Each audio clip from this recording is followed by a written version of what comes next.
College students చేసే major fashion mistakes గురించి మాట్లాడుకుంటే ఫస్ట్ వన్ వచ్చేసరికి మనకి హెయిర్ అనమాట. హెయిర్ ని మనం ఒక మంచి హెయిర్ స్టైల్ మెయింటైన్ చేయకపోవడం, రెగ్యులర్ గా బార్బర్ విజిట్ చేయకపోవడం వల్ల మనకి హెయిర్ స్టైల్ అనేది నీట్ గా సెట్ కాదు, ఒక క్లమ్జీ హెయిర్ స్టైల్ అయిపోతుంది. రెగ్యులర్ గా 1 month కి ఒకసారి అన్నా సరే ఖచ్చితంగా బార్బర్ విజిట్ చేసి మనకి కటింగ్ షాప్ కి వెళ్ళి మంచి హెయిర్ స్టైల్ అయితే సెట్ చేయించుకుంటే చాలా బెటర్ అనమాట.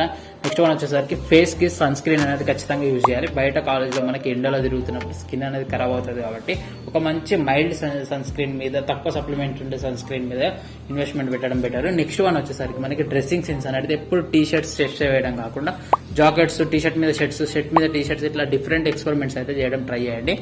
నెక్స్ట్ వన్ వచ్చేసరికి మనకి స్లైడ్స్ అనేది ఆపేసి, మనకి స్లైడ్స్ ఫ్లిప్ ఫ్లాప్స్ అనేది ఆపేసి షూల్ మీద ట్రై చేయండి. షూల్ మీద మంచి ఇన్వెస్ట్మెంట్ పెట్టి ఒకటే షూ క్యారీ చేయడం కాకుండా 1 week మొత్తం మండే ఒక షూ వేసుకుంటే మన ట్యూస్డే వేరే షూ వేసేటట్టు ఉండాలి. ఒక 2 స్నిక్కర్స్, ఒక స్పోర్ట్స్ షూ, ఒక లోఫర్ షూ అనేది ఖచ్చితంగా ఒక 4 టైప్స్ ఆఫ్ షూస్ అయితే మీ దగ్గర ఖచ్చితంగా